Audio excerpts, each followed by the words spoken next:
एखादी कविता किती शक्तिशाली असू शकते, इतकी की ती एका संपूर्ण राष्ट्राची आकांक्षा बनते. आणि मग प्रश्न पडतो की असं स्वप्न बघणारी व्यक्ती कोण असेल.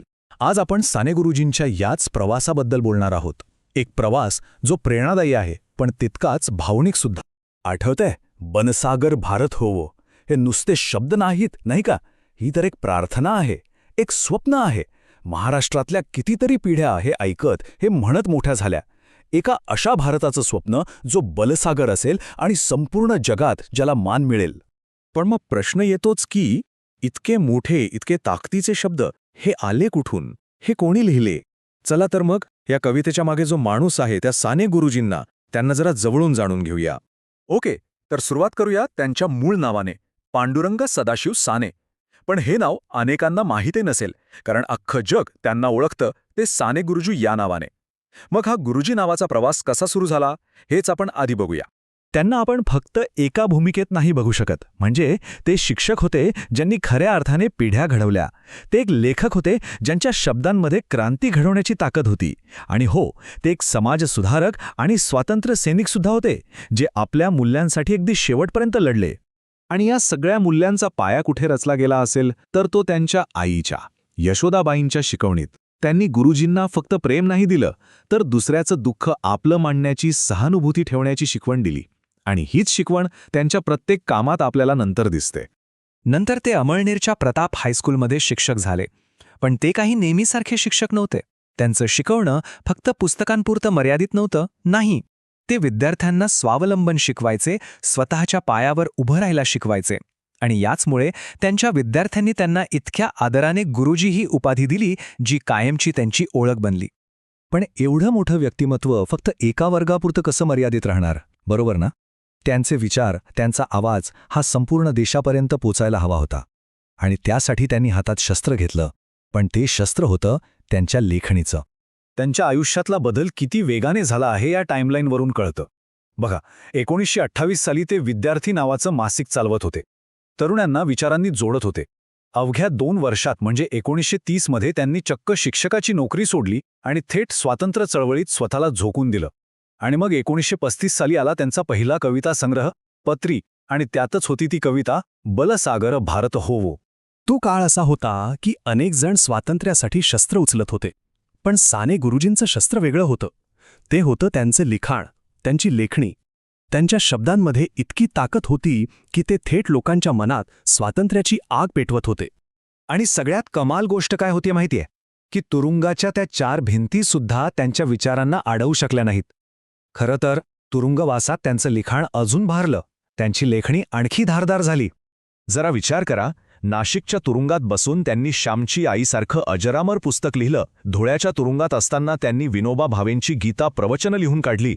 त्यांच्या संपूर्ण आयुष्यात त्यांनी तब्बल 73 पुस्तकं लिहिली, आणि त्यातली बरीचशी पुस्तकं ही तुरुंगात असतानाच लिहिली गेली. अविश्वसनीय आहे हे. पण साने गुरुजींसाठी स्वातंत्र्याचा अर्थ फक्त राजकीय नव्हता. म्हणजे फक्त इंग्रज गेले म्हणजे झालं असं नव्हतं. त्यांना एक असा भारत हवा होता जो सामाजिक स्तरावर एक असेल, जिथे समानता असेल.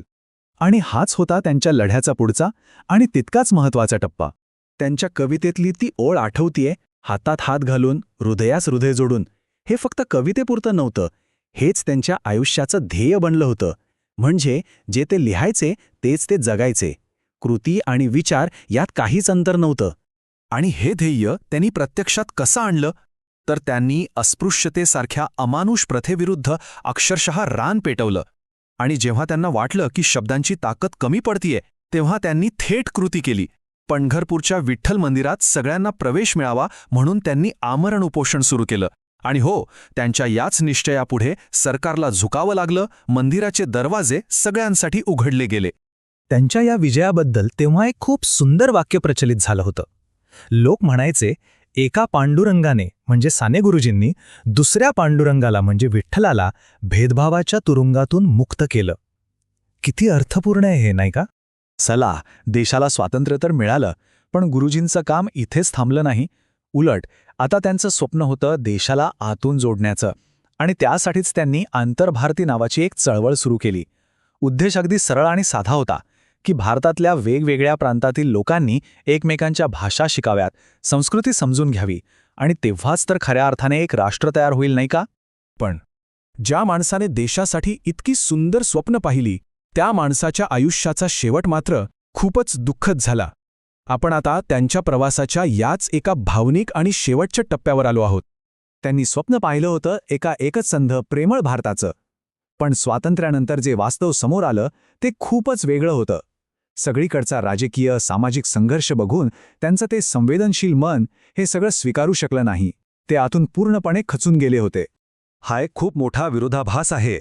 बघा, एकीकडे त्यांची कविता तो सोन्याचा दिन येवो अशी आशा देत होती, पण दुसरीकडे त्यांच्या स्वतःच्या आयुष्यात निराशा वाढत चालली होती. त्यांचं स्वप्न तर जिवंत होतं, पण त्यांना स्वतःला तो सोन्याचा दिवस खूप खूप दूर वाटू लागला होता. आणि शेवटी स्वातंत्र्यानंतरच्या वास्तवाने आलेली ही निराशा आणि त्यांची ती तीव्र संवेदनशीलता या सगळ्याच्या ओझ्याखाली 1950 साली त्यांनी स्वतःचं जीवन संपवलं. साने गुरुजी तर निघून गेले, पण ते जाताना मागे एक स्वप्न सोडून गेले आणि एक प्रश्नसुद्धा. जगाला शांतीचा मार्ग दाखवणारा भारत, तो सोन्याचा दिवस, तो नेमका येणार कसा? ह्या प्रश्नाचं उत्तर शोधणं हीच आता आपल्या सगळ्यांची जबाबदारी आहे.